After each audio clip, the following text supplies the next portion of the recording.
എല്ലാവർക്കും നമസ്കാരം. നമ്മുടെ ഈ പരിപാടി ഉദ്ഘാടനം ചെയ്ത മലയാളത്തിൻ്റെ പ്രിയപ്പെട്ട കലാകാരനായിട്ടുള്ള കെ വിനോദൻ, ഇവിടെ അധ്യക്ഷത വഹിച്ചിട്ടുള്ള മോഹൻദാസ് പാറത്തോട്ട്, പത്രപ്രവർത്തനത്തെക്കുറിച്ചും അതിൻ്റെ ഉള്ളടക്കത്തെക്കുറിച്ചും അതിൻ്റെ സാമൂഹിക പ്രതിബദ്ധതയെക്കുറിച്ചൊക്കെ ഇവിടെ കൃത്യമായി സംസാരിച്ച ഡോക്ടർ എം വി നാരായണ, ഈ സദസ്സിലുള്ള ഉണ്ണികൃഷ്ണനടക്കമുള്ള പ്രിയപ്പെട്ടവർ, ആനന്ദടക്കമുള്ള പ്രിയപ്പെട്ടവർ, നിങ്ങളോടെല്ലാവർക്കും എൻ്റെ സ്നേഹപൂർണ്ണമായിട്ടുള്ള വന്ദനം. ഞാൻ രഘുവിനോട് ചോദിക്കുകയായിരുന്നു, വി കെനെ കാണാനായിട്ട് മാതൃഭൂമിയിൽ പണ്ട് പത്രപ്രവർത്തകനായിരുന്നു, പിന്നീട് ഏഷ്യാനെറ്റിൻ്റെ ലേഖകനായിട്ട് തിരുവനന്തപുരത്ത് ജോലി ചെയ്ത വയനാട് കെ ജയചന്ദ്രൻ, കൽപ്പറ്റ ജയചന്ദ്രൻ വി കെനായിട്ട് സംസാരിച്ചുകൊണ്ടിരിക്കുകയാണ്. ഞങ്ങൾക്കല്ല കുറച്ച് പേരുണ്ടായിരുന്നു. അപ്പോൾ ചോദിച്ചു, അപ്പോൾ വി കെ ഒരു പ്രവചനം പോലെ ഒരു വാചകം പറയണ്ടായി, 2025 ഈ പ്രിന്റ് മീഡിയ അകാല ചരമമടയും എന്ന് പറയണ്ടായി. അപ്പോൾ കെ ജയചന്ദ്രൻ്റെ പ്രശ്നം അതായിരുന്നില്ല. അദ്ദേഹം ഉടനെ വി കെനോട് ചോദിച്ചു, അപ്പം നമുക്ക് ഈ സാധനങ്ങളൊക്കെ പൊതിഞ്ഞു കൊടുക്കാനുള്ള കടലാസ് നമുക്ക് എവിടെ കിട്ടുക എന്നാണ് കെ ജയചന്ദ്രൻ ചോദിച്ചു. അപ്പോൾ കെ ജയചന്ദ്രൻ വി കെനെ വരെ കൂടുതൽ ജീവിപ്പിച്ചു എന്നാണ് അതിൻ്റെ പിൽക്കാലത്തെ ചരിത്രം എന്ന് പറയുന്നത്. പ്രിന്റ് മീഡിയ, ഞാനൊരു മീറ്റിംഗിലാണ്, പ്രിന്റ് മീഡിയ എന്തായാലും മരിച്ചില്ല. പക്ഷെ അത് ഒരു കിടപ്പ് രോഗിയായിട്ടുണ്ട് എന്ന് നമുക്ക് പറയാം. അങ്ങനെ പറയാൻ പറ്റുമോ? അതെപ്പോഴാണ് അതിൻ്റെ അന്ത്യമെന്ന് നമുക്ക് പറയാൻ പറ്റുന്നില്ലെങ്കിൽ അതൊരു കിടപ്പ് രോഗിയായിട്ടുണ്ട്. അപ്പം അതിനുള്ള ശുശ്രൂഷകളൊക്കെ, രോഗശാന്തി ശുശ്രൂഷകളൊക്കെ ഇന്ന് ഇപ്പം അതിൻ്റേതായിട്ടുള്ള ആളുകൾ ഇങ്ങനെ നടത്തിക്കൊണ്ടിരിക്കുന്ന സമയത്താണ് നമ്മൾ ഈ വിഷയം നമ്മളിന്ന് ചർച്ച ചെയ്തത്. പലപ്പോഴും ഞാൻ ആലോചിക്കാറുള്ളത് ഒരു പ്രധാനപ്പെട്ട ഒരു കാര്യം, ഈ ഞങ്ങളൊക്കെ പത്രപ്രവർത്തനത്തിൻ്റെ ഒരാണ്ട് അവസാന ഘട്ടത്തിലെത്തിയപ്പോൾ മാതൃഭൂമിയിലുള്ള ഒരു വലിയ ചർച്ച വന്നിരുന്നത് മുഴുവൻ ന്യൂസ് പ്ലസിനെ കുറിച്ചായി. നിങ്ങൾ ഒരു വാർത്ത കൊടുത്തു കഴിഞ്ഞാൽ, ആ വാർത്ത എഴുതി കഴിഞ്ഞാൽ പിന്നെ ആ വാർത്തയുടെ ഉള്ളിൽ നിന്ന് മറ്റുള്ളവർക്ക് എന്തെല്ലാം നമുക്ക് പ്രത്യേകമായിട്ട് ലഭിക്കും എന്നതിനെ കുറിച്ചിട്ടുള്ള വലിയ ചർച്ചകളൊക്കെ നടന്നുകൊണ്ടിരിക്കുന്ന ഒരു കാലമായി. അപ്പം ആ കാലത്ത് നടന്നുകൊണ്ടിരിക്കുന്ന സമയത്താണ് ഈ ഒരു പുറത്തു നിന്നുള്ള 2 അധ്യാപകർ വന്നിട്ട് മാതൃഭൂമിയിൽ ക്ലാസ് എടുക്കാൻ തുടങ്ങിയത്. അപ്പോൾ അവരിങ്ങനെ ക്ലാസ് എടുക്കാൻ തുടങ്ങി. ക്ലാസ് എടുത്ത് ഓരോ വിഷയങ്ങളൊക്കെ ഇങ്ങനെ സംസാരിച്ചപ്പോൾ അവർ പറഞ്ഞു, മിക്കവാറും ലോകത്തിലെ എല്ലാ എഴുത്തുകാരും പത്രപ്രവർത്തകരായിട്ടൊക്കെയാണ് തുടങ്ങിയത്. അവർ പിന്നീടാണ് എഴുത്തിലേക്ക് തിരിഞ്ഞത്. ഭാഷയെ, അതുപോലെ തന്നെ സംസ്കാരത്തെയൊക്കെ വളരെ കൃത്യമായിട്ട് നിർവചിക്കാൻ കഴിയുന്ന പത്രപ്രവർത്തകർ, ഭാവനാശാലികളായിട്ടുള്ള പത്രപ്രവർത്തകർ പിന്നീട് വലിയ എഴുത്തുകാരായിട്ടുണ്ട് എന്ന് പറയേണ്ടായി. ഇപ്പോൾ നമ്മുടെ ലഘു മലയാളത്തിലെ വലിയ എഴുത്തുകാരനാണ് എല്ലാ അർത്ഥത്തിലും. അപ്പോൾ അതൊക്കെ അതിൻ്റെ ഭാഗമായിട്ട് കിടന്നുണ്ടായി. ജോസ് ഫ്യൂണ്ടെ എന്ന് പറയുന്ന ഒരു പത്രാധിപര് നമ്മുടെ മാർക്കേസിനോട് പറഞ്ഞ, ഗബ്രിയേൽ മാർക്കേസിനോട് പറഞ്ഞത്, അത് ബഗോട്ട എന്ന് പറയുന്ന കൊളംബിയയിലെ ഒരു പത്രസ്ഥാപനത്തിലെ വളരെ ചെറിയൊരു പത്രമാണ്, വളരെ ചെറിയൊരു പത്രം. അതിലാണ് അന്ന് അദ്ദേഹം വർക്ക് ചെയ്യുന്നത്. അപ്പം അദ്ദേഹം പ്രധാനമായിട്ട് ചുമതലപ്പെടുത്തിയത് ഫീച്ചറൊക്കെ എഴുതാനാണ് മാർക്കേസിനെ ചുമതലപ്പെടുത്തിയത്. അപ്പം അത് എഴുതുന്നതിന് മുമ്പായിട്ട് അദ്ദേഹത്തിന് കുറച്ച് പണം നൽകിയിട്ട് ഫ്യൂണ്ടെ പറയുന്നുണ്ട്, നീ കൊളംബിയ എവിടെ വരെ കണ്ടു? അപ്പോൾ മാർക്കീസ് പറയുന്നു, ഞാൻ ഇന്ന സിറ്റികളിലൊക്കെ കണ്ടിട്ടുണ്ട്. നീ സിറ്റികൾ മാത്രം കണ്ടാൽ പോരാ, നീ കൊളംബിയയുടെ കടൽ തീരം കാണണം.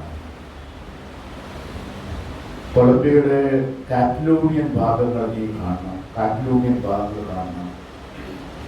കൊളംബിയയുടെ ഒരു ഭാഗത്തു നിന്നുള്ള ഈ വലിയ പുൽമേടുകൾ, സാവന്നാസ്, അത് നീ കാണണം.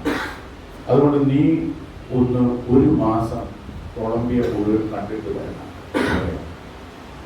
മാർക്കേസ് അത് സഞ്ചരിച്ച് തിരിച്ചു വന്ന് അദ്ദേഹം പത്രാധിപരെ കാണുമ്പോൾ പത്രാധിപർ പറയും, ഇന്ന് വന്നത് നന്നായി. കാരണം കൊളംബിയയുടെ തീരത്ത്, നീ പോയി വന്നതിൻ്റെ തീരത്ത് ഒരു കപ്പൽ ഒരു അപകടം ഉണ്ടായിരുന്നു. അതിൽ രക്ഷപ്പെട്ട ഒരാൾ 10 ദിവസത്തിന് ശേഷമാണ് തീരത്ത് വന്നത്.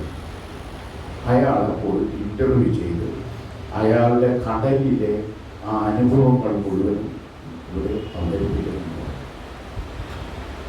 അങ്ങനെ ആ കഥ 10 ദിവസങ്ങളിലായിട്ട് പത്രത്തിൽ വരികയാണ്, ഇയാളുടെ ജീവിതം. ആ പുസ്തകമാണ് മാർക്കേസ് ആദ്യമായിട്ട് എഴുതിയ പുസ്തകങ്ങളിലൊന്ന്. അതിൽ വേണമെങ്കിൽ ഒരു നോവലായിട്ട് പറയാം, വേണമെങ്കിൽ അതിനൊരു ഫീച്ചറായിട്ട് പറയാം. ആ പുസ്തകത്തിന്റെ പേര് tale of a shipwrecked sailor എന്നാണ്. Tale of a shipwrecked sailor. അപ്പൊ ഈ ട്രെയിനിങ്ങിന് വന്ന ആളുകൾ പറഞ്ഞു, നിങ്ങൾ ഈ പുസ്തകം വേറെ ഒന്നും വായിക്കണ്ട.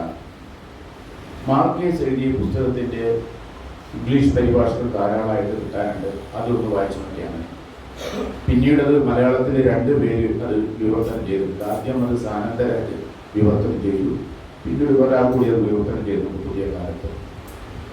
അപ്പൊ ഈ പുസ്തകത്തിന്റെ ആദ്യം ഇയാളുടെ 10 ദിവസം കപ്പലിൽ കിടന്ന് ഈ ഒരു ബോട്ടിന്റെ പകുതി ഭാഗത്ത് പിടിച്ചു കിടന്ന്, ഇടയ്ക്ക് ഇയാളെ രാത്രി കടന്നു വരുന്ന ഈ സീലുകളോടൊക്കെ സ്രാവുകളോടൊക്കെ മല്ലടിച്ച് ഇയാളെ തീരത്ത് വന്ന് അത്ഭുതകരമായ വിധത്തിൽ രക്ഷപ്പെട്ട് കഴിഞ്ഞതിന് ശേഷമാണ് മാർക്കോസ് ഇയാളെ ഇന്റർവ്യൂ ചെയ്യാൻ ചെല്ലുന്നത്. അങ്ങനെ ഒരു 10 ദിവസം ഇന്റർവ്യൂ ചെയ്ത് ഏറ്റവും അവസാനമായപ്പോൾ, നിങ്ങൾ ഈ നാട്ടിൽ വന്നിട്ട് നിങ്ങൾക്ക് എന്തൊക്കെയാണ് സംഭവിച്ചത്? അപ്പോ ഇയാൾ പറയാം, ഈ രക്ഷപ്പെട്ട നാവികൻ പറയാം, നാട്ടിൽ ഞാൻ ഈ കഥകളെല്ലാം പറഞ്ഞതിന് ശേഷം പിന്നീട് നാട്ടിൽ വന്നപ്പോൾ ഈ കഥകളെല്ലാം നിങ്ങൾ എഴുതി കഴിഞ്ഞതിന് ശേഷം ഒരുപാട് ആളുകൾ എന്നെ കാണാൻ വരുന്നുണ്ട്. എനിക്ക് ഒരുപാട് പണം വരാനുള്ള സാധ്യത ഞാൻ കാണുന്നുണ്ട്. അപ്പം മാർക്കേസ് അതെങ്ങനെയാണെന്ന് ചോദിക്കുകയാണ്. അപ്പോൾ പറയുന്നത് വെച്ചാൽ, ഈ അനുഭവങ്ങളുടെ ഇടയിൽ എനിക്ക് ഒരു ഭക്ഷണവും കിട്ടാതായപ്പോൾ ഒരു ഷൂസ് കെട്ടി കടലിൽ എവിടെയോ ഒലിച്ചു പോയി. 2ാമത്തെ ഷൂസിനെ കടിച്ചു തിന്നാൻ തുടങ്ങി എന്നാണ് പറഞ്ഞത്. 2ാമത്തെ ഷൂസ് ഞാൻ പതുക്കെ കടിച്ചു തിന്നാൻ ഞാൻ തുടങ്ങി എന്നാണ് പറഞ്ഞത്. അയാൾ ചോദിച്ചത്, ആ ഏത് ഷൂസാണ്? അപ്പോഴാണ് ഒരു കമ്പനിയുടെ ഒരാൾ പറയുന്നത്, നിങ്ങൾ ഏത് ഷൂസാണ് നിങ്ങൾ ഉപയോഗിച്ചത്? നിങ്ങൾ ഉപയോഗിച്ച ഷൂസ് അത് ഇന്ന കമ്പനിയുടെ ഷൂസ് അല്ലേ? ഞാൻ നിങ്ങൾക്ക് പണം തരാം, നിങ്ങൾക്ക് ഇഷ്ടം പോലെ നിങ്ങൾക്ക് പണം തരാം. നിങ്ങൾ അത് ഉപയോഗിച്ച ഈ ഷൂസ്, ഈ 10 ദിവസവും നിങ്ങൾ അതിജീവിച്ച് നിങ്ങളുടെ കൂടെ ഉണ്ടായിരുന്ന ഈ ഷൂസ് നിങ്ങളുടെ ജീവൻ രക്ഷിച്ചു എന്ന് തന്നെ നിങ്ങൾ പറഞ്ഞാൽ ഈ ഷൂസിന്റെ ബാക്കി കാര്യങ്ങൾ ഞങ്ങൾ ചെയ്തതാണ്. അങ്ങനെ കൊളംബിയയിലെ വലിയ പത്രങ്ങളിലൊക്കെ പിറ്റേ ദിവസം പരസ്യം വരികയാണ്. ഈ നാവികൻ ഭക്ഷിച്ച ഷൂസ് ഇന്ന കമ്പനിയുടെ ഷൂസാണ്. മരണത്തിൽ നിന്ന് ഒരാളെ രക്ഷപ്പെടുത്തിയ ഈ ഷൂസ് നിങ്ങളുടെ ജീവിതത്തിൽ എപ്പോഴും ഉണ്ടാവുന്ന നല്ലതാണെന്ന് പറഞ്ഞൊരു പരസ്യം പോകും. അപ്പൊ ഇയാൾക്ക് കുറെ പണം വരുന്നതായിട്ടൊക്കെ പറയുന്നുണ്ട് ഈ കഥാപാത്രം. 2ാമത്തെ ഒരാൾ വന്നു, ഇപ്പോൾ ഇത് കണ്ടപ്പോൾ പറയണം, നിങ്ങൾ അന്ന് കെട്ടിയ വാച്ച് എന്തായിരുന്നു? ആ വാച്ച് ഏതായിരുന്നു? അത് എനിക്കർ എന്ന് പറയുന്ന ഒരു കമ്പനിയുടെ വാച്ചല്ലേ, അത് കൊളംബിയൻ വാച്ചാണ്. ആ വാച്ചല്ലേ നിങ്ങൾ കെട്ടിയിട്ടുള്ളത്? അപ്പോൾ എനിക്കത് ഓർമ്മയില്ല, എൻ്റെ കയ്യിൽ ഒരു വാച്ച് ഉണ്ടായിരുന്നു എന്നുള്ളത് അറിയാം, ഇന്ന വാച്ചാണെന്ന് എനിക്കറിയില്ല. അതെ, അത് എനിക്കർ തന്നെയാണ്. തീരുമാനിച്ചത് എനിക്കർ തന്നെയാണെന്ന് പറയും. എന്നിട്ട് ആ എനിക്കർ വാച്ച് കമ്പനി അതിൻ്റെ ഒരു പരസ്യം കൊടുക്കുകയാണ്. അപ്പോൾ ഒരു ജീവിതത്തിലെ അതിഭയങ്കരമായിട്ടുള്ള ഈ അനുഭവങ്ങളുടെ അവസാനം, ആ അനുഭവങ്ങളൊക്കെ വായനക്കാർ സ്വാംശീകരിച്ച് കഴിഞ്ഞതിന് ശേഷം പിന്നീട് അത് നേരെ ഈ പത്രപ്രവർത്തനം എന്ന് പറയുന്നത് ഒരു വിശാലമായ പുതിയ അതിൻ്റെ ഒരു വളരെ വിപണന ലോകത്തേക്ക് അത് പതുക്കെ ഇങ്ങനെ കടന്നു പോവാണ്.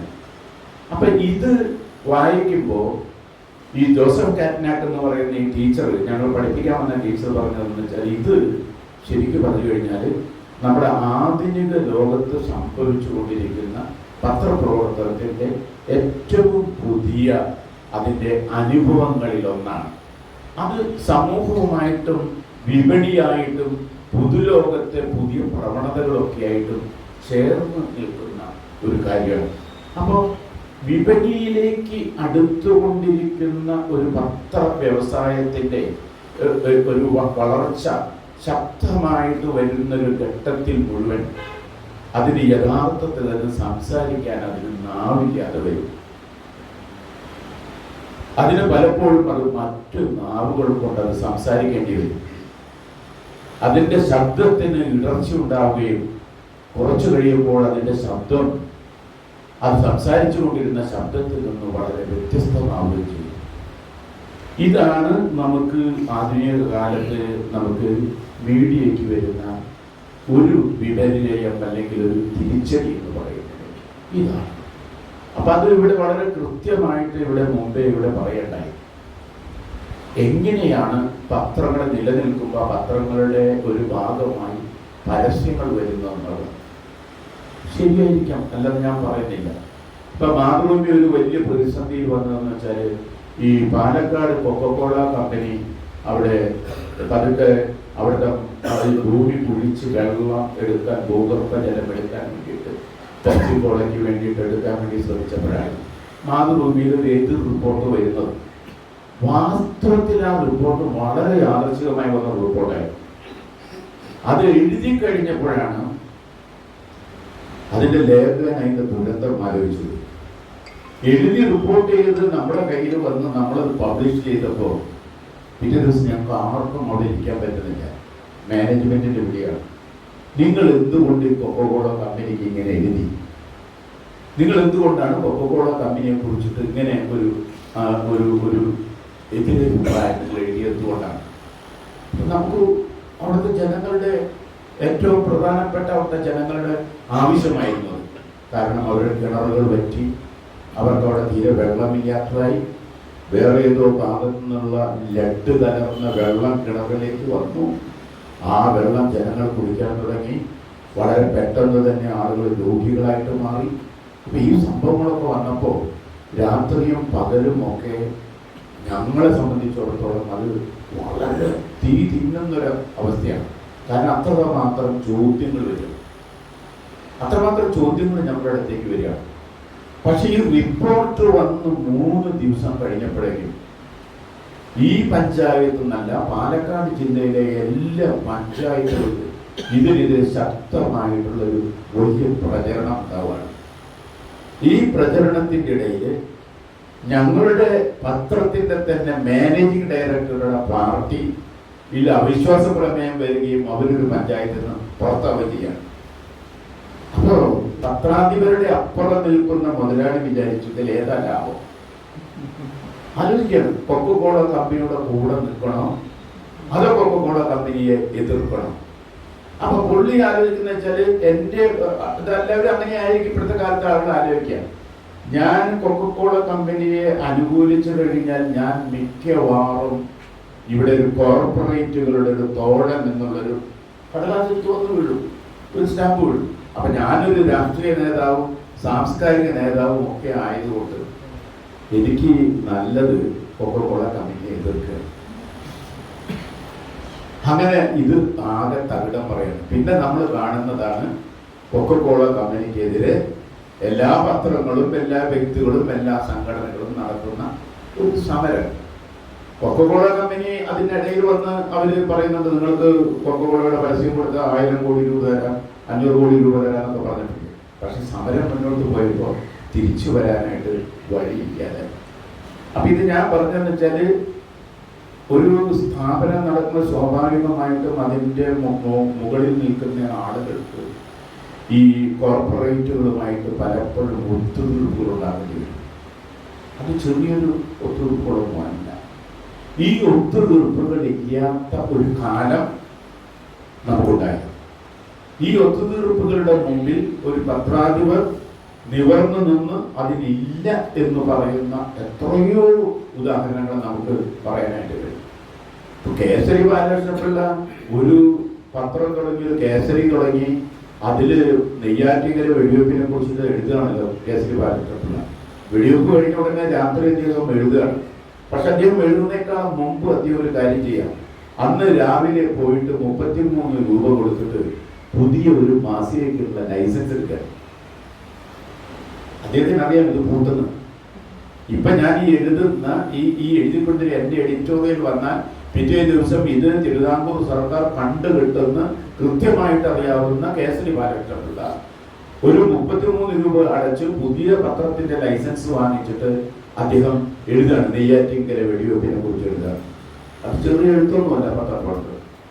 ഈ ഗവൺമെന്റിന്റെ പേര് പറഞ്ഞ് ഭാവി മാതാക്കൾ അവരുടെ ശിശുക്കളെ ഭയപ്പെടുത്തി ഉറക്കുന്നതാണ് എന്നാണ് എന്നെ തുടങ്ങുന്നത്.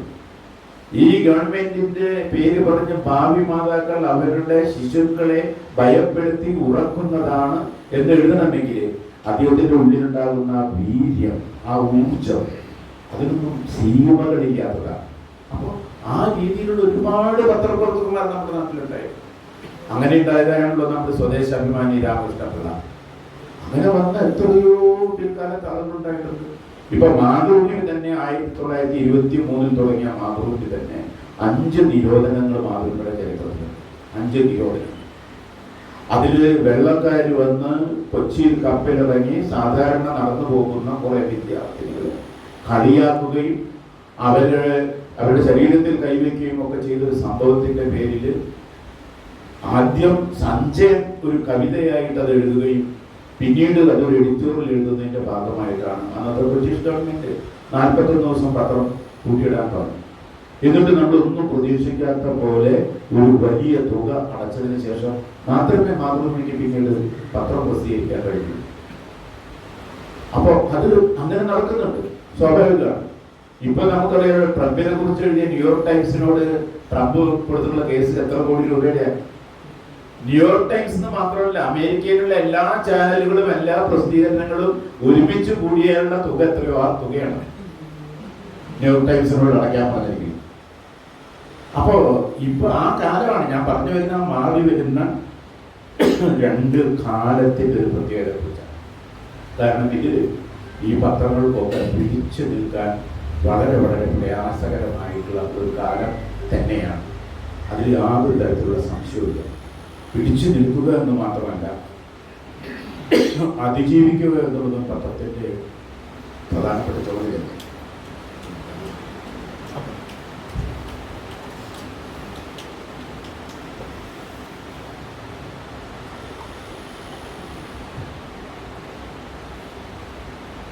അതിജീവിക്കുക എന്നുള്ളതും പത്രങ്ങളുടെ പ്രധാനപ്പെട്ട ഒരു ചുമതലയാണ്.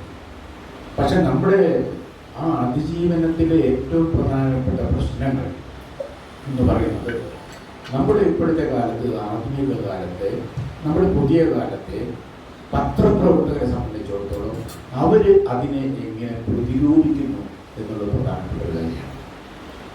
അവിടെയാണ് ഇപ്പം നമ്മുടെ ഏറ്റവും പ്രധാനപ്പെട്ട ഒരു പ്രതിസന്ധി. നമ്മുടെ എല്ലാ പത്രപ്രവർത്തകരും, പുതിയ തലമുറ പത്രപ്രവർത്തകർ മുഴുവൻ ഈ സോഷ്യൽ മീഡിയയുടെ ആ വട്ടത്തിൽ നിന്നും ഒട്ടും ഉയർന്നു വന്ന ആളുകളല്ല.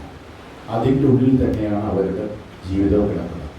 അതുകൊണ്ട് അതിനപ്പുറത്തേക്ക് സഞ്ചരിക്കാൻ കഴിയുന്ന രീതിയിലുള്ള നല്ല സാമൂഹ്യ ഉത്തരവാദിത്വമുള്ള സോഷ്യൽ റെസ്പോൺസിബിലിറ്റിയുള്ള ഒരു പത്രപ്രവർത്തകനെയും നമ്മൾ ഇന്ന് വളരെ അപൂർവമായി മാത്രമേ നമ്മുടെ മെയിൻ സ്ട്രീം മീഡിയയിൽ കാണുന്നുള്ളതാണ് യാഥാർത്ഥ്യം. അതാണ്. അതുകൊണ്ട് എന്താ സംഭവിക്കുന്നത്? അതുകൊണ്ട് അവർക്ക് എന്താണ് സമൂഹത്തിലെ യഥാർത്ഥ പ്രശ്നങ്ങൾ, അല്ലെങ്കിൽ സമൂഹത്തിൽ എന്താണ് സംഭവിച്ചുകൊണ്ടിരിക്കുന്നത് എന്നുള്ളൊരു പ്രയോറിറ്റി നിശ്ചയിക്കാൻ അവർക്ക് കഴിയുന്നില്ല. ആളുകളെ തിരിച്ചറിയുന്നില്ല. ഇപ്പോ സോഷ്യൽ മീഡിയ ആണല്ലോ കനക എന്ന് പറഞ്ഞൊരു നടിയെ 3-4 തവണ കൊന്നു. സോഷ്യൽ മീഡിയ എന്നൊക്കെ എല്ലാവർക്കും അറിയാം. അത് ഈ കനക വന്നൊരു പത്രസമ്മേളനം നടത്തി ഞാൻ ജീവിച്ചിട്ടുണ്ടെന്ന് അവസാനം പ്രഖ്യാപിക്കേണ്ടി വന്നു. ആ നടിക്ക് ഞാനിപ്പോഴുണ്ട്, ഞാൻ ജീവിച്ചിരിക്കുന്നു എന്ന് പറഞ്ഞു. പക്ഷെ മലയാളത്തിലെ ഒരു പത്രത്തിലല്ല, മലയാളത്തിലെ പ്രമുഖമായുള്ള ഒരു ചാനലിൽ ഒരു മനുഷ്യാവകാശ പ്രവർത്തകനും എഴുത്തുകാരനും അധ്യാപകനുമായ GN സായിബാബ മരിച്ചപ്പോ പുട്ടപർത്തിയിലെ സായിബാബയുടെ പടമാണ് വന്നത്. ഒന്ന് ആലോചിച്ച് നോക്കൂ. എന്നിട്ട് പുട്ടപർത്തിയിലെ സായിബാബ ഈ ചാനലിൽ അങ്ങോട്ടും ഇങ്ങോട്ടും നടക്കുകയാണ്, പ്രാർത്ഥനയായിട്ട് നടക്കുകയാണ്. ഈ സായിബാബയെ കുറിച്ച് GN സായിബാബ മരിച്ചപ്പോൾ നമ്മുടെ ഒരു മെയിൻ സ്ട്രീം മീഡിയയിൽ വന്ന ഒരു ചിത്രമാണ്. റഷ്യയും ഉക്രൈനും തമ്മിൽ യുദ്ധം ഉണ്ടായപ്പോ, റഷ്യനും ഉക്രൈനും തമ്മിൽ യുദ്ധം ഉണ്ടായി. അപ്പൊ ഡിസ്നി പുതിയ കാലത്ത് AI മുഖേന മാറ്റം വന്നിട്ടുള്ള കുട്ടികൾക്കുള്ള യുദ്ധചിത്രങ്ങളുണ്ട്, ഡാർക്ക് വെബിൽ വരുന്നതാണ്. ആ ഡാർക്ക് വെബിലെ ചിത്രമാണ് എന്ത് കാണിക്കുന്നത്? ഉക്രൈൻ അതുപോലെ തന്നെ റഷ്യൻ യുദ്ധത്തിന്റെ ഭാഗമായിട്ട് കാണിക്കുന്നു. ഒരു വീഡിയോ ഗെയിം നമ്മുടെ മുമ്പിൽ കാണിക്കുന്നു. അപ്പൊ ഇങ്ങനെ ഇത്തരത്തില് വളരെ വളരെ കാലത്തെയും സംസ്കാരത്തെയും സാമൂഹ്യ വ്യവസ്ഥയെയും മാറ്റങ്ങളെയും ഈ രാജ്യത്തിലെ ഏറ്റവും പ്രബുദ്ധമായിട്ടുള്ള ഒരു എന്താ പറയുക വായനാശീലത്തെയും ഒക്കെ പരിഗണിക്കാതെ ഉള്ള ഒരു പത്രപ്രവർത്തനത്തിലാണ്.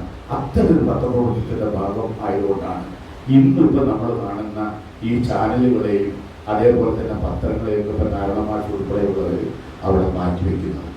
ചാനലുകൾ തുറക്കാൻ വയ്യ. ചാനലുകളിൽ സന്ധ്യയായി കഴിഞ്ഞാലും നമ്മൾ ഓരോ വിഷയങ്ങളെ കുറിച്ച് ചർച്ചയുണ്ടാവും. ഇവിടെ പറഞ്ഞത് ശരിയാണ്. GST ഇത്ര കുറച്ചു. GST കുറിച്ച് ഒരുപാട് വിമർശനങ്ങളുണ്ടായിരുന്നു. കഴിഞ്ഞ 2 കൊല്ലം 3 കൊല്ലമായിട്ട് GST മുഖേന ലക്ഷക്കണക്കിന് രൂപയാണ് കേന്ദ്ര ഗവൺമെന്റ് നേടിയെടുത്തത്.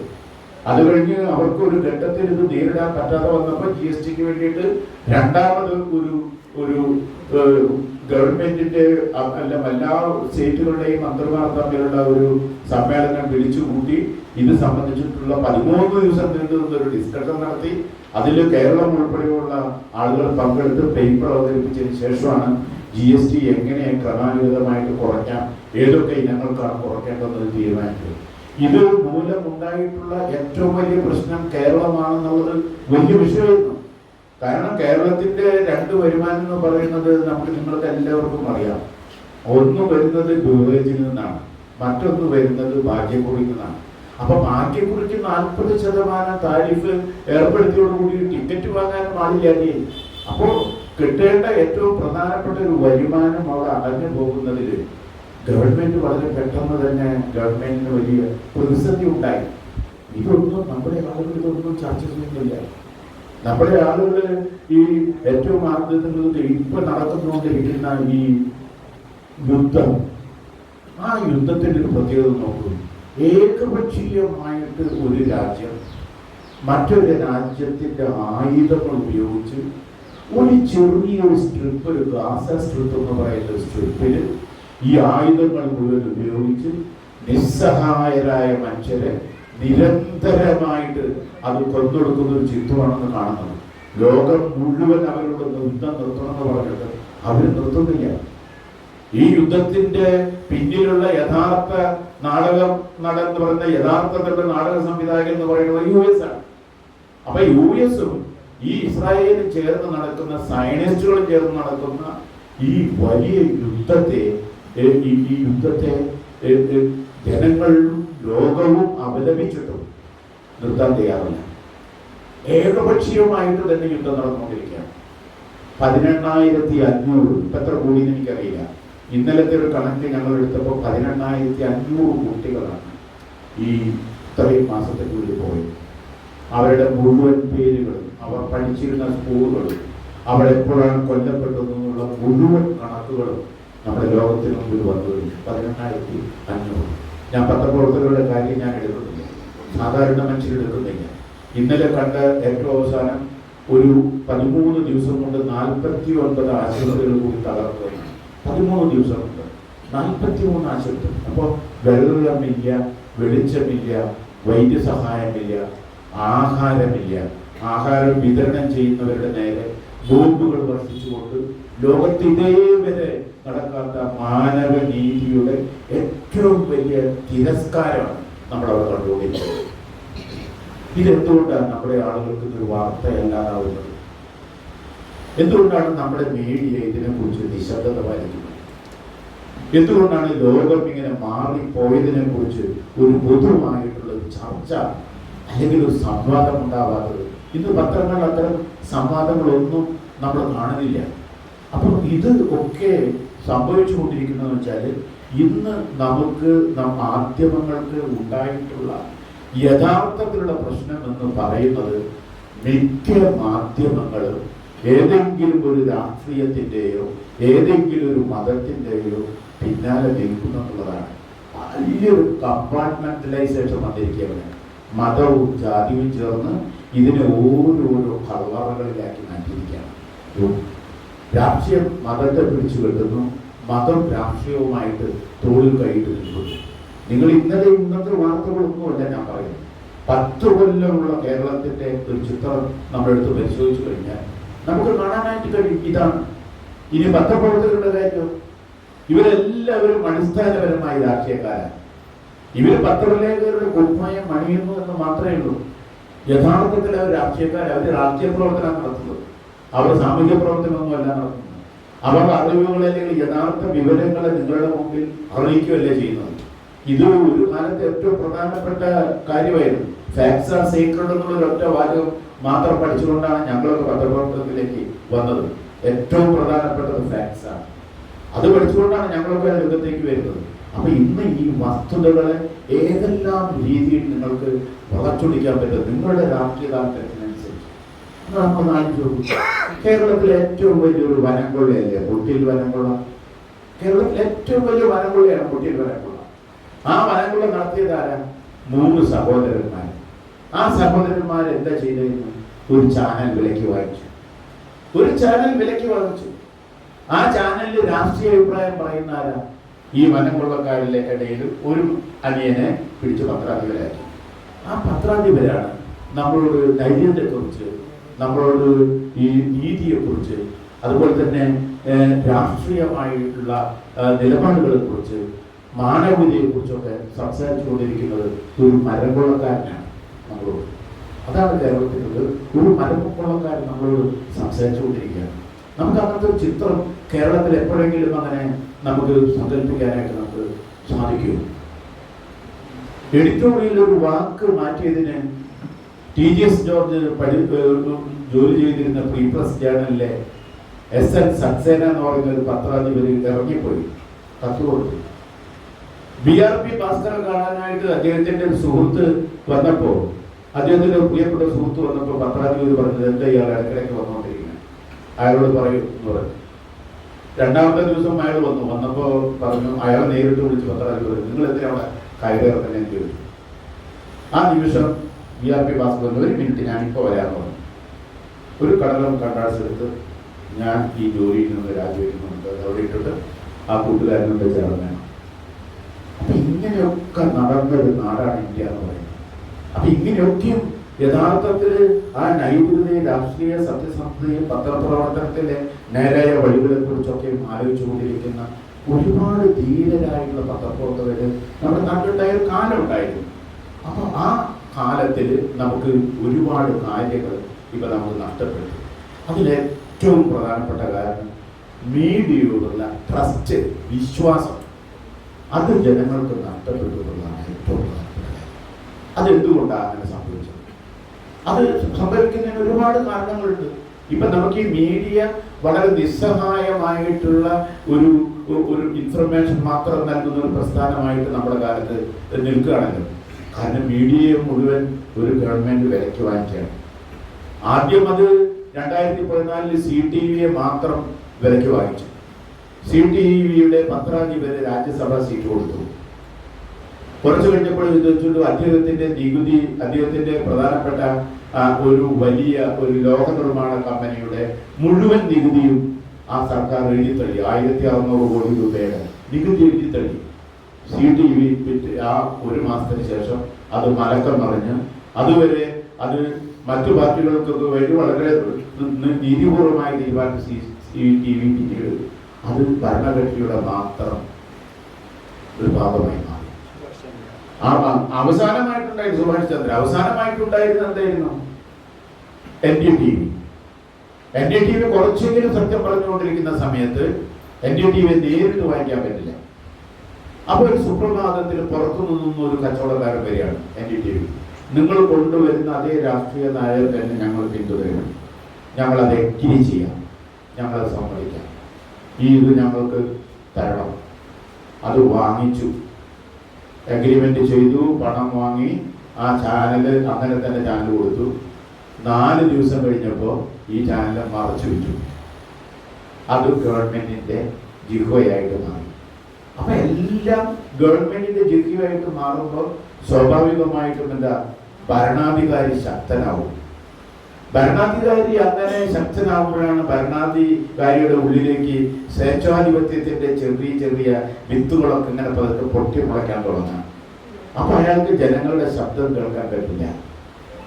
അയാൾക്ക് വാഴ്ത്തുപാട്ടുകൾ മാത്രമേ അയാൾക്ക് വേണ്ടൂ. വാഴ്ത്തുപാട്ടുകൾ പറയുന്ന ആളുകളെ മുഴുവൻ അയാൾ അംഗീകരിക്കുള്ളൂ. ഇത് ലോകത്തെ എല്ലായിടത്തും നടക്കുന്ന ഒരു ക്രമമാണ്. അത് ലെനിന്റെ കാലത്തായാലും സ്റ്റാലിന്റെ കാലത്തായാലും ഒക്കെ അങ്ങനെ തന്നെ നടന്നിട്ടുണ്ട്. അത് എവിടെയും അങ്ങനെയാണ് അതിന്റെ ഒരു സ്ഥിതിയുള്ളത്.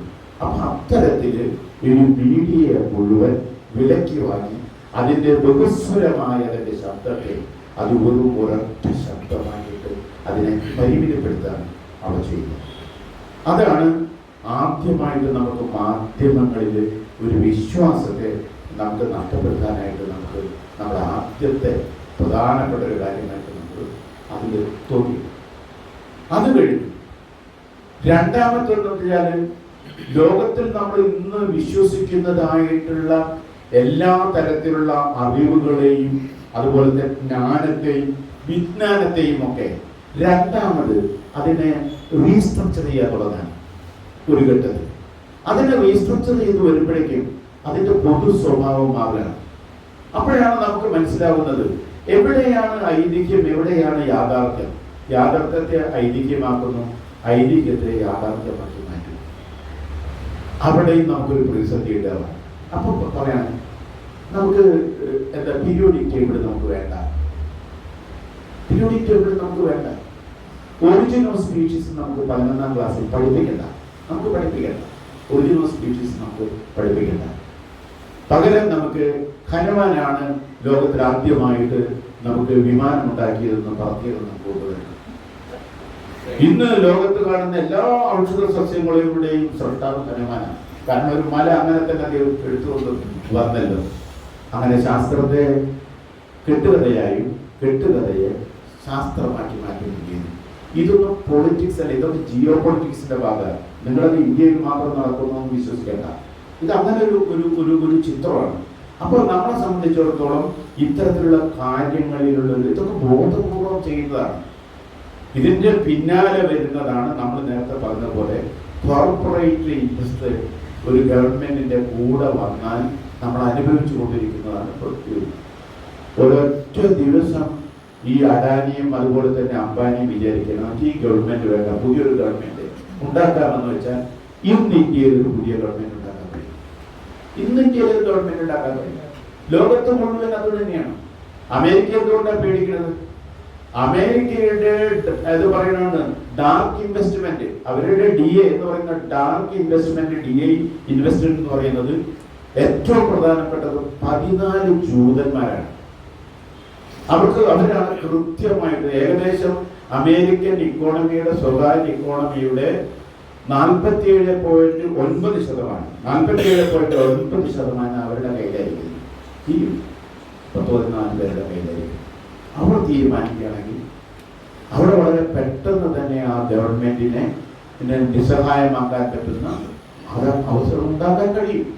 അപ്പൊ അതാണെന്ന് ലോകത്തെ മുഴുവൻ മാറ്റി രാഷ്ട്രീയത്തിനേക്കാളും നമ്മൾ നീതിശാസ്ത്രത്തെക്കാളും നമ്മൾ പറയുന്ന സാമൂഹ്യ സ്വാതന്ത്ര്യത്തിനേക്കാളും ഒക്കെ മുമ്പിൽ ഇന്ന് നടക്കുന്നത് ഒരു ലോക അടിസ്ഥാനത്തിലുള്ള ഒരു യൂണിവേഴ്സൽ ആയിട്ടുള്ള ഒരു ആഗോളീകൃതമായിട്ടുള്ള ഒരു വലിയ കോർപ്പറേറ്റ് വൽക്കരണം നടക്കാൻ. അതാണ് അതിന്റെ പ്രത്യേകത. അപ്പൊ ഇത് ലോകത്ത് എല്ലായിടത്തും നടക്കുന്നുണ്ട്. കൊക്കക്കോള കമ്പനിക്ക് കൊക്കക്കോള വിറ്റാൽ ലാഭം കിട്ടും. പക്ഷെ അതിനേക്കാൾ ലാഭം എന്താ?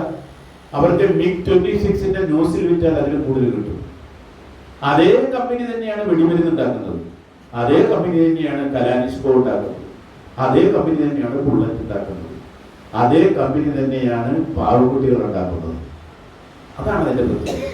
അപ്പൊ ഇത് ഈ ഒരു വലിയ യാഥാർത്ഥ്യം, ഒരു സത്യം ഇന്ന് ലോകത്തിന്റെ മുമ്പിൽ ഏറ്റവും പ്രധാനപ്പെട്ട ഇന്നത്തെ ഒരു കൊള്ളുന്ന ഒരു യാഥാർത്ഥ്യമായിട്ട് നമുക്ക് മാറുകയാണ്. ഇപ്പൊ അതിന്റെ ഒപ്പം വന്നുകൊണ്ട് അപ്പൊ നമുക്ക് ഇന്നത്തെ കാലത്ത് വരുന്ന വെച്ചാൽ ഈ രാഷ്ട്രീയ പ്രവർത്തകരുടെ ഉള്ളിൽ അവരുടെ അക്കൗണ്ടബിലിറ്റിയെ കുറിച്ചോ ട്രാൻസ്പെറൻസിയെ കുറിച്ചോ ഒന്നും ഞാനിവിടെ സംസാരിക്കുന്നില്ല. ഈ കാലം ഇങ്ങനെ മാറി വന്നപ്പോൾ ഓഡിയൻസ് മാറുകയാണ്, വായനക്കാർ മാറുകയാണ്. അവർ മാറുന്നതോട് കൂടിയിട്ട് തന്നെ ഓഡിയൻസിന്റെ താല്പര്യങ്ങൾ മാറിക്കൊണ്ടിരിക്കുകയാണ്. അപ്പൊ എപ്പോഴും എന്ത് ചെയ്യണം? ഓഡിയൻസിനെ രസിപ്പിച്ചുകൊണ്ടിരിക്കണം. അവരെ നിരന്തരമായിട്ട് അവരെ നിങ്ങൾക്ക് ഒരു ചാനലാണെങ്കിൽ ആ ചാനലിൽ ഒരു ചർച്ച വരുമ്പോൾ ആ ചാനലിൽ നേരത്തെ രഘു പറഞ്ഞ പോലെ തന്നെ GST ചർച്ച ചെയ്ത് ആര് കേൾക്കാനാണ്? നേരെ മറിച്ച് ആ ടീച്ചറുടെ നേരെ അധിക്ഷേപം ചൊരിഞ്ഞു എന്ന് പറഞ്ഞാൽ, രാഹുലിന്റെ കാര്യം പറഞ്ഞാൽ, അതിന്റെ പിന്നാമ്പുറ കഥകൾ പറഞ്ഞാൽ, അത് ചർച്ച ചെയ്ത് കഴിഞ്ഞാൽ നൂറുകണക്കിന് ആളുകൾ വരികയാണ്. നമുക്ക് വായിക്കാൻ വേണ്ടി TV-യിലേക്ക് തിരിച്ചു വരികയാണ്. അപ്പൊ TV-യിൽ അവർ എഴുതെടുക്കും. അപ്പൊ അവരെ സംബന്ധിച്ചിടത്തോളം ഏറ്റവും പ്രധാനം നിങ്ങളോടുള്ള സാമൂഹ്യമായിട്ടുള്ള റെസ്പോൺസിബിലിറ്റി ഒന്നുമല്ല, അവരെ സംബന്ധിച്ചിടത്തോളം റേറ്റിംഗ് ആണ് പ്രധാനം. അപ്പൊ ആ റേറ്റിംഗിലേക്ക് തന്നെ പോയി. ഞാൻ മാതൃഭൂമി ടെലിവിഷനിൽ വർക്ക് ചെയ്യുന്ന കാലത്ത് ഞാൻ എൻ്റെ ജീവിതത്തിലെ ഏറ്റവും പരീക്ഷണമായ ഒരു കാലമാണ്, പറയാതിരിക്കാൻ വയ്യ. കാരണം ഇത് മാറ്റാൻ വേണ്ടി എന്നോട് ആവശ്യപ്പെടുകയും ഞാനിത് മാറ്റുന്നതിന് വേണ്ടിയിട്ടൊക്കെ ഞാനൊരു വലിയ പ്രൊജക്റ്റ് ഉണ്ടാക്കി. ആ പ്രൊജക്റ്റിന്റെ ഭാഗമായിട്ട് ഒരു കാര്യം മാത്രമേ നടന്നുള്ളൂ. ഈ വഴിത്താരയിൽ എന്ന് പറയുന്ന ഒരു പരിപാടി മാത്രം നമ്മുടെ എഴുത്തുകാരെയും സംഗീതജ്ഞരെയും ശാസ്ത്രകാരന്മാരെയും ഒക്കെ പരിചയപ്പെടുന്ന ഒരു പരിപാടി മാത്രം തുടങ്ങി വെക്കും. അത് രാഷ്ട്രീയം കൊടി കൊണ്ടുവന്നപ്പോൾ അത് നിർത്തുകയും ചെയ്തു. അപ്പോ അത് നമ്മൾ എന്താണെന്ന് വെച്ചാൽ ഒരു വായനക്കാരനെ സംബന്ധിച്ചിടത്തോളം, ഒരു കാഴ്ചക്കാരനെ സംബന്ധിച്ചിടത്തോളം അവൻ ആദ്യം ഇഷ്ടമില്ലാത്തത് കൊടുത്തു കഴിഞ്ഞാൽ അവൻ സ്വാഭാവികമായിട്ട് പിന്നെ ഒക്കെ പോകും. പക്ഷെ രണ്ടാം തവണയും മൂന്നാം തവണയും അത് തന്നെ കൊടുക്കുകയാണെങ്കിൽ സ്വാഭാവികമായിട്ടും അവ പതുക്കെ അതിലേക്ക് വരും. അതൊരു പത്രപ്രവർത്തനത്തിന്റെ ഭാഗമാണ്. പക്ഷെ അത് മനസ്സിലാക്കുന്നില്ല, നമ്മുടെ ആളുകൾ അത് മനസ്സിലാക്കുന്നില്ല. അതുകൊണ്ട് എന്ത് പറ്റി? വളരെ ഗൗരവപൂർവമായുള്ള ചർച്ച നടത്തുന്നതിന് പകരം വൈകുന്നേരം 8 മണിക്കുള്ള ചർച്ചകളും മുഴുവൻ നമ്മൾ നേരത്തെ സൂചിപ്പിച്ചതുപോലെ ശരിക്കും അതൊരു തിയേറ്ററാക്കി മാറ്റി. അതൊരു തിയേറ്ററാക്കി മാറ്റാണ്. അതിന് നിങ്ങൾക്ക് ആ ചർച്ചകൾ നിങ്ങൾക്കൊന്നും ലഭിക്കാറില്ല. അത് ശരിക്കും ഒരു തിയേറ്ററാക്കി തന്നെ അതിനെ മാറ്റിയാണ്. അവിടെ ചർച്ച ചെയ്ത വിഷയങ്ങൾ മാറ്റിയാണ്. അതിന് ചർച്ച ചെയ്യാൻ വന്നിരിക്കുന്ന ആളുകളും അവരെല്ലാ ആളുകളും ഒരു എരിവും പുളിയും ഇല്ലെങ്കിൽ അതൊക്കെ അതിൽ മാറിപ്പോകും. അപ്പൊ അതുകൊണ്ട് ഇവിടുന്ന് എടാന്ന് വിളിക്കുന്നതും അവിടുന്ന് പോടാന്ന് വിളിക്കുന്നതുമായ രണ്ടാളുകൾ എപ്പോഴും ഉണ്ടാവണം. ഒരു ഘട്ടത്തിൽ ഞാൻ മാതൃഭൂമിയിൽ തന്നെ ജോലി ചെയ്യുമ്പോൾ ഞാൻ ചോദിച്ചിട്ടുണ്ട്, ഈ PC ജോർജിനെ നിങ്ങൾ എന്തിനാണ് അവിടെ കൊണ്ടിരുന്നത്? കാരണം PC ജോർജ് എല്ലാവരും ചീത്തയും പറയും, തെറിയും പറയും, ധിക്കാരവും പറയും. അത് വഴക്കാവും. ഒടുവിൽ ആങ്കറേയും ചീത്ത പറയും. എല്ലാവരെയും ചീത്ത പറഞ്ഞ് ഏറ്റവും അവസാനം നമ്മൾ പറഞ്ഞ പോലെ തന്നെ അത് ആ പിരിമുറുക്കം ഒരു ക്ലൈമാക്സിലേക്ക് എത്തിക്കും. അപ്പൊ എന്താണതെന്ന് അറിയാനുള്ള ആകാംക്ഷ മുഴുവൻ ഈ കാണുന്ന ആളുകൾക്ക് മുഴുവനും ഉണ്ടാകും. അപ്പൊ ആ വിധത്തില് പത്രപ്രവർത്തനത്തിന്റെ രീതിശാസ്ത്രത്തെ പരിപൂർണമായിട്ട് അട്ടിമറിക്കുകയും അതിനെ മാറ്റുകയും അത് സ്വാഭാവികമായിട്ടും അത് പിന്നീട് ഒരു ഫാൾസായി ഒരു നാടകശാലയായിട്ട് അതിനെ മാറ്റുകയും ചെയ്യുന്നു എന്നുള്ളതാണ് അതിന്റെ ഇന്നത്തെ വേറെ പ്രശ്നം. പിന്നെ നമ്മൾ മറ്റൊന്ന് നമുക്ക് പറയാനുള്ളതെന്ന് വെച്ചാൽ ഇപ്പൊ ആർട്ടിഫിഷ്യൽ ഇന്റലിജൻസ് വന്നു. ഇത് ആർട്ടിഫിഷ്യൽ ഇന്റലിജൻസ് ലോകത്തിലുള്ള എന്തിപ്പോ മൊബൈല് യഥാർത്ഥത്തിൽ കണ്ടുപിടിച്ച സമയത്ത് ലോകത്ത് പറഞ്ഞിട്ടുള്ള ഏറ്റവും നല്ല കമ്മ്യൂണിക്കേഷൻ ടൂൾ മൊബൈലാണെന്നാണ് പറഞ്ഞത്. ശരിയായിരുന്നു. മൊബൈല് കുറച്ച് കഴിഞ്ഞപ്പോ മൊബൈല് അത് അനാലോഗിൽ നിന്ന് ഡിജിറ്റലിലേക്ക് വന്നു. ഡിജിറ്റലിലേക്ക് വന്നപ്പോൾ നമുക്ക് ലൈവായി കളി കാണാം, മൊബൈലിലെല്ലാം കാണാം, എല്ലാം നമുക്ക് കാണാൻ കഴിയും. ഇപ്പൊ മൊബൈലിന്റെ പ്രത്യേകത എന്താ? നമ്മുടെ കയ്യിൽ നിന്ന് കീസിൽ നിന്ന് കാശ് പോകുന്നത് നമ്മൾ അറിയില്ല. മൊബൈലിൽ നിങ്ങൾ ഒരു ടോക്കിംഗ് ടൈം എടുത്തു, എത്ര 700 രൂപയുടെ 800 രൂപയുടെ, അത് കഴിഞ്ഞാൽ നിങ്ങളോട് പറയാം 1200 രൂപയുടെ എടുത്തു കഴിഞ്ഞാൽ നിങ്ങൾക്ക് 300 രൂപയുടെ ഹോട്ട്സ്റ്റാർ ഫ്രീ. അപ്പൊ നിങ്ങൾ ഹോട്ട്സ്റ്റാർ എടുത്തു, നിങ്ങളൊരു 150 രൂപയ്ക്ക് ഹോട്ട്സ്റ്റാർ എടുത്തു. ഹോട്ട്സ്റ്റാർ എടുത്ത് കുറച്ച് കഴിഞ്ഞപ്പോൾ പറയുകയാണ് എല്ലാ ക്ലാസിക്കൽ സിനിമയും നിങ്ങൾക്ക് ഒരു അപ്പറിലിടാൻ കഴിയും. നിങ്ങൾ മൂവി എടുക്കൂ, നിങ്ങൾ ഇത് 180 ഇത്രയും പൈസ ചെലവായിരുന്നെങ്കിൽ ഇതിന് 300 രൂപയുടെ മൂവി നിങ്ങൾ 150 അടച്ചാൽ മതി. അപ്പൊ എന്റെ മകൻ ഈ കഴിഞ്ഞ ദിവസം കണക്കൂട്ടി നോക്കിയപ്പോ മാസം 2,800 രൂപയോളം മൊബൈൽ ചെലവാക്കും. ഈ ഇത് കൂടാതെ ഇങ്ങനെ ഓരോന്നോരോന്നായിട്ട് മുബി വന്നു, ഹോട്ട്സ്റ്റാർ വന്നു, അങ്ങനെ ഓരോന്നോരോന്ന് എടുക്കുകയാണ്. അപ്പൊ ഇത് കൂടാതെ പുതുതായിട്ട് വെച്ചാൽ AI സ്പെഷ്യൽ സ്കീമിന് AI paid AI artificial intelligence ഉണ്ട്. അത് 600 രൂപ ഉണ്ടായിരുന്നത് ഇപ്പോൾ അത് ആദ്യം 800 ആയിരുന്നു, ഇപ്പൊ 600 രൂപയ്ക്ക് അത് കൊടുക്കുന്നുണ്ട്. ഇത്ര സമയം അതിന്റെ കണക്കൂട്ടി. അപ്പൊ ഈ ആർട്ടിഫിഷ്യൽ ഇന്റലിജൻസ് വന്നപ്പോഴേക്കും നിങ്ങൾക്ക് ഇതിൻ്റെ ഉള്ളിൽ വന്ന് പെട്ടത് ഏതാണ് യാഥാർത്ഥ്യം, ഏതാണ് അയഥാർത്ഥം എന്നൊരു മകല് വരികയാണ്. ഇപ്പൊ നമുക്ക് എപ്പോഴും നമ്മൾ ഫേസ്ബുക്ക് തുറക്കുമ്പോൾ നമ്മൾ കാണാല്ലോ, നിർമ്മല സീതാരാമൻ നമ്മുടെ മുമ്പിലേക്ക് വരികയാണ്. 22,000 രൂപ നിങ്ങൾ അടച്ച എത്ര ലക്ഷം രൂപയത് കിട്ടണം? 19 ലക്ഷം രൂപ നിങ്ങളുടെ കയ്യിൽ വരും. ഒരു കാലത്ത് അത് മോഡി വന്നിട്ട് പറയാം ഇത്രയും പൈസ അടച്ചാൽ മതി. നാരായണമൂർത്തി വരുന്നു നമ്മുടെ അടുത്ത്, വിശ്വസിക്കാവുന്ന ആളുകളൊക്കെ കൊണ്ടുവരുന്നുണ്ടായത്, അവരൊക്കെ കൊണ്ടുവന്നില്ല, എല്ലാം മാറ്റി ഈ ആർട്ടിഫിഷ്യൽ ഇന്റലിജൻസിന്റെ പണിയാണ്. അപ്പൊ ഈ രീതിയിൽ ഈ ആർട്ടിഫിഷ്യൽ ഇന്റലിജൻസിന്റെ ഒരു പ്രഭാവം കൂടിയിട്ട് വന്നോട് കൂടിയിട്ട് സ്വാഭാവികമായിട്ട് വിഷ്വൽ മീഡിയയും പ്രിന്റ് മീഡിയയും ഒക്കെ വലിയൊരു ഷ്രിങ്കിങ്ങിന്, ഒരു ചുരുങ്ങലിന് അവർ വളരെ വിധേയമാവുന്നുണ്ട്. അത് നമുക്ക് സ്വാഭാവികമായിട്ട് നമുക്ക് സംഭവിക്കാം.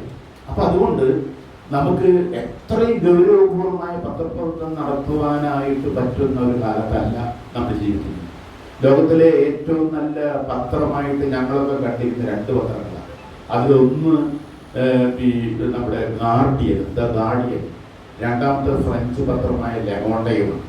ഇത് രണ്ടിന്റെയും നമുക്ക് വേണമെങ്കിൽ അതിനെ കസ്റ്റമൈസ് ചെയ്യാൻ പറ്റും. നമുക്ക് വേണമെങ്കിൽ ലിറ്റററി സപ്ലിമെന്റ്, ലിവിങ് സപ്ലിമെന്റ് ഒക്കെ നമുക്ക് വാങ്ങിക്കാം, സ്പോർട്സ് സപ്ലിമെന്റ് ഒക്കെ വാങ്ങിക്കാം. ലെമോണ്ടയുടെ ലിറ്റററി സപ്ലിമെന്റ് വായിക്കാത്ത ആരും ഉണ്ടാവില്ല.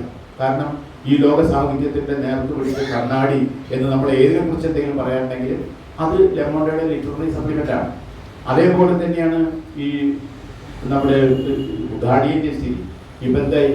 ഗാർഡിയൻ വായിക്കാൻ ആളില്ലാതെ. അപ്പൊ ഗാർഡിയൻ വായിക്കാൻ ആളില്ലാതായി. ഈ ഗാർഡിയന്റെ ഓഫീസിലേക്ക് ഞാൻ ലണ്ടനിലെ ഓഫീസിലേക്ക് പോയപ്പോൾ അവിടെ എനിക്ക് ഈ ഫുട്ബോളിലുള്ള താല്പര്യം കൊണ്ട് ഞാൻ ആ ഡെസ്കിലേക്ക് പോയപ്പോൾ 10-16 പേര് അവിടെ ഇരുന്ന് വർക്ക് ചെയ്യുന്നുണ്ട്. ഇവിടെ ഒരു പത്രത്തിൽ ഒരാളെയൊന്നും ആലോചിക്കണുണ്ടോ, മാതൃഭൂമി പോലുള്ള പത്രത്തിൽ 10-16 പേര്. അപ്പൊ ഞാൻ ഇവരുടെയൊക്കെ ഓരോരുത്തരുടെ ഡ്യൂട്ടി ഒക്കെ ചോദിച്ച് മനസ്സിലാക്കി. അപ്പോൾ അവര് 2-3 പേരുകൾ അവർ ഇത് ഡെസ്കിലുള്ള ആളുകളൊക്കെ സ്പെഷ്യലിസ്റ്റാണ്. യൂറോപ്യൻ സ്പെഷ്യലിസ്റ്റ്, മാഞ്ചസ്റ്റർ യുണൈറ്റഡിന്റെ സ്പെഷ്യലിസ്റ്റ്, യൂറോപ്പോളിന്റെ സ്പെഷ്യലിസ്റ്റ്, അങ്ങനെ പോകുന്നു. പുറത്തു ഇത് തന്നെയാണ് സ്ഥിതി. 10-38 പേരുണ്ട്. ഇപ്പൊ അത് വെറും 12 പേരായി ചുരുങ്ങി എന്ന് പറഞ്ഞ് എനിക്ക് അവിടെ നിന്ന് ഒരു സ്നേഹിതൻ എനിക്ക് മെയിൽ അയക്കാൻ, ഞങ്ങൾ 12 പേരായി ചുരുങ്ങി 38 പേര്. കാരണം എല്ലാ മറ്റേ ഡെസ്കുകളും ന്യൂസ് ഡെസ്കുകളെയും ഷ്രിങ്ക് ചെയ്ത് ചുരുക്കി, വളരെ ചുരുക്കി, അതിനെ ചുരുക്കി. അപ്പം അതിൻ്റെതായിട്ടുള്ള ഒരു വലിയ പ്രത്യേകതയുണ്ട്. പിന്നെ മറ്റൊന്ന്, നിങ്ങൾ തമ്മിലുള്ള പരസ്പരമുള്ള കൾത്രോട്ട് മത്സരങ്ങൾ, കഴുത്തറപ്പൻ മത്സരങ്ങൾ. ഈ മത്സരങ്ങൾ നടത്തുമ്പോൾ എന്താ പ്രശ്നം? നിങ്ങൾക്ക് ഫാക്ട്സ് ചെക്ക് ചെയ്യാൻ സമയം കിട്ടില്ല. നിങ്ങൾ ഒരു ഫാക്റ്റ് ഉണ്ടെങ്കിൽ അതിനെ ചെക്ക് ചെയ്യണം, നിങ്ങളതിനെ പരിശോധിക്കണം, പുനഃപരിശോധിക്കണം, റീചെക്ക് ചെയ്യണം, എന്നിട്ട് കൺഫേം ചെയ്യണം. ഇതൊക്കെ ഞങ്ങൾ അങ്ങനെ പഠിച്ചിട്ടുള്ള കാലമാണ്. എത്രയോ കാലങ്ങളായിട്ട് ഞങ്ങൾ വർക്ക് ചെയ്തുകൊണ്ടിരിക്കുകയാണ്. ഇന്ന് അങ്ങനെ യാതൊന്നുമില്ല. ഇന്ന് അങ്ങനെ റീചെക്ക് ചെയ്യുന്ന പരിപാടിയേ ഇല്ല.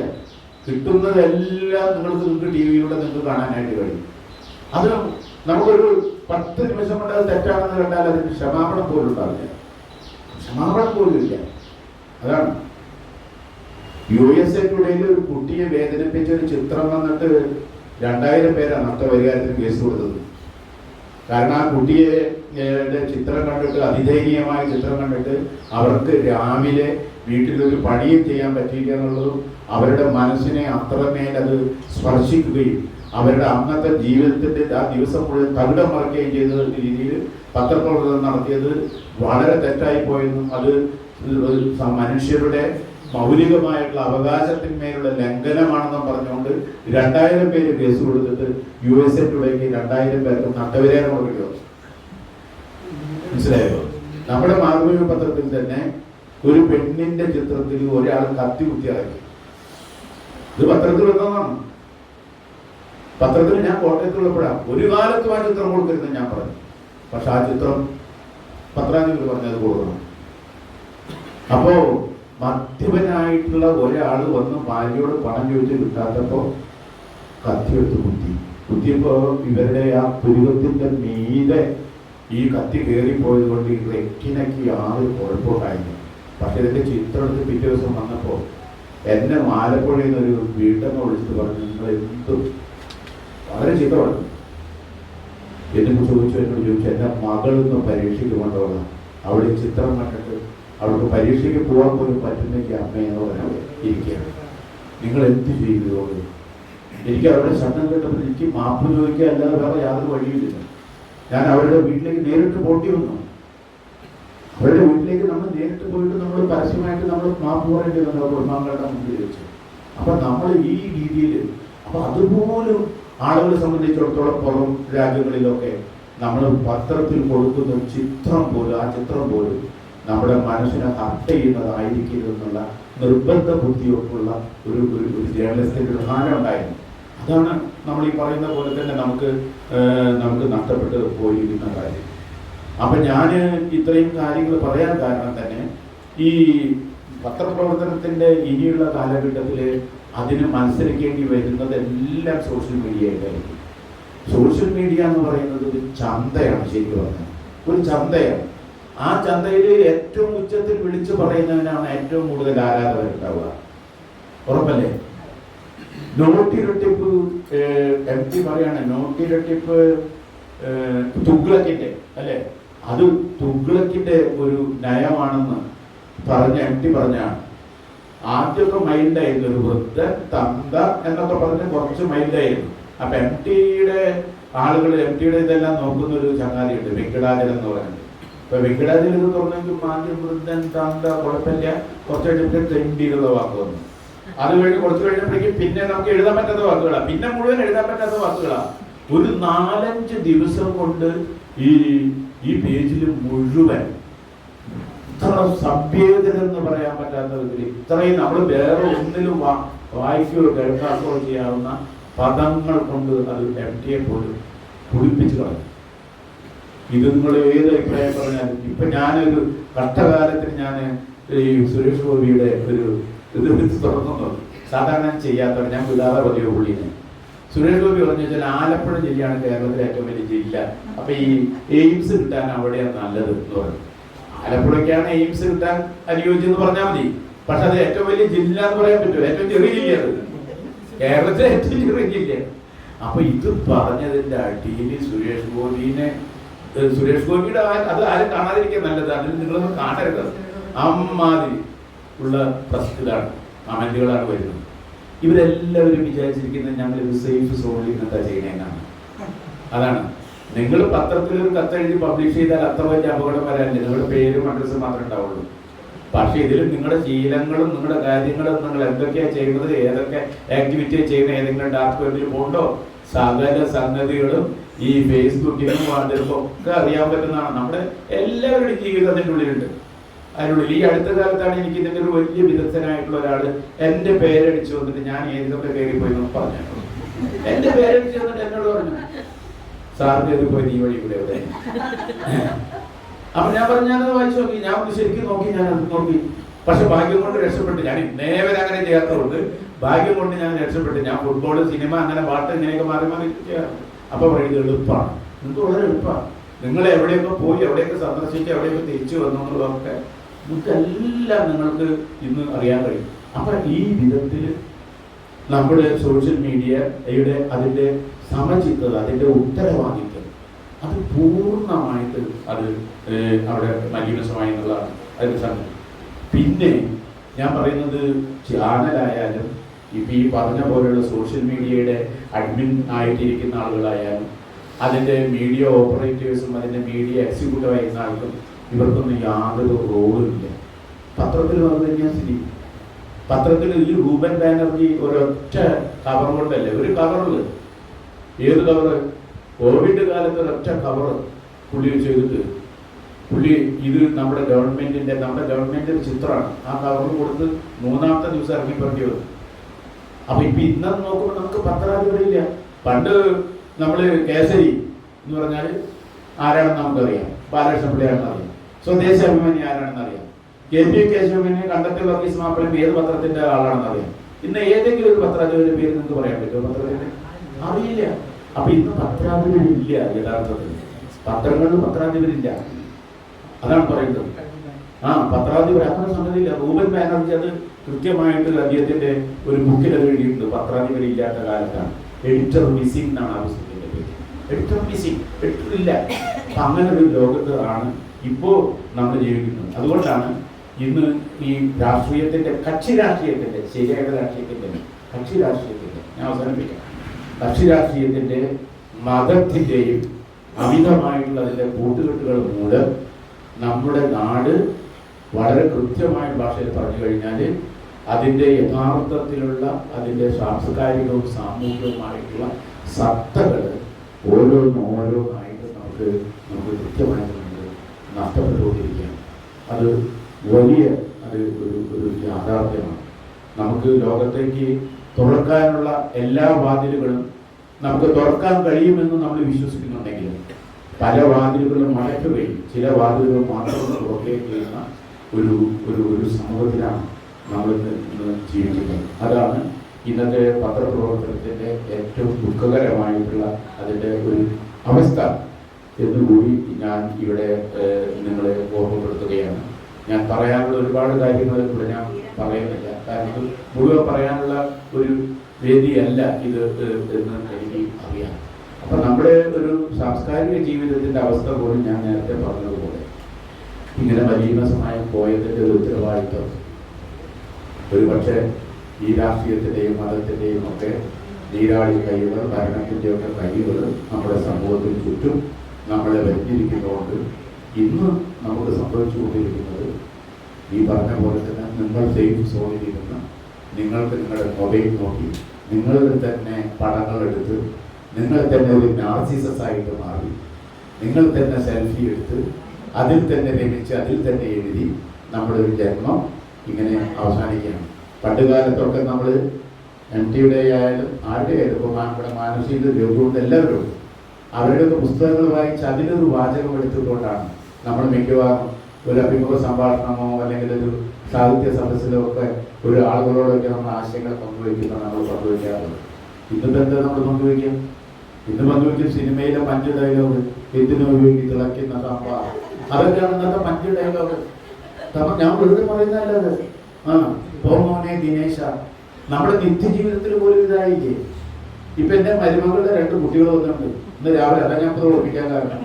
മോനെ ദിനേശ അവൻ പറഞ്ഞു പഠിക്കുകയാണ് അതൊക്കെ. അപ്പൊ ഈ വിധത്തില് ഒരു പെരിഫറിയിൽ നിൽക്കുന്ന ഒരു ജനസമൂഹമായിട്ട് നമ്മൾ മാറുകയാണ്. അതാണ് നമുക്ക് നഷ്ടപ്പെട്ടു പോയതാണ്. ജ്ഞാനം, വിജ്ഞാനം അതിൻ്റെയൊക്കെ മുകളിൽ നിൽക്കുന്ന വെറും ഇൻഫർമേഷനുകളുടെ ഒരു തലത്തിൽ മാത്രം വിഹരിക്കുന്നതായിട്ട് നമ്മുടെ സമൂഹം മാറാണ്. അതിനെ തിരിച്ചുകൊണ്ടുവരാനുള്ള വഴികൾ അത്ര എളുപ്പമല്ല എന്ന് മാത്രം ഓർമ്മിപ്പിച്ചുകൊണ്ട് ഞാൻ നിർത്തുന്നു.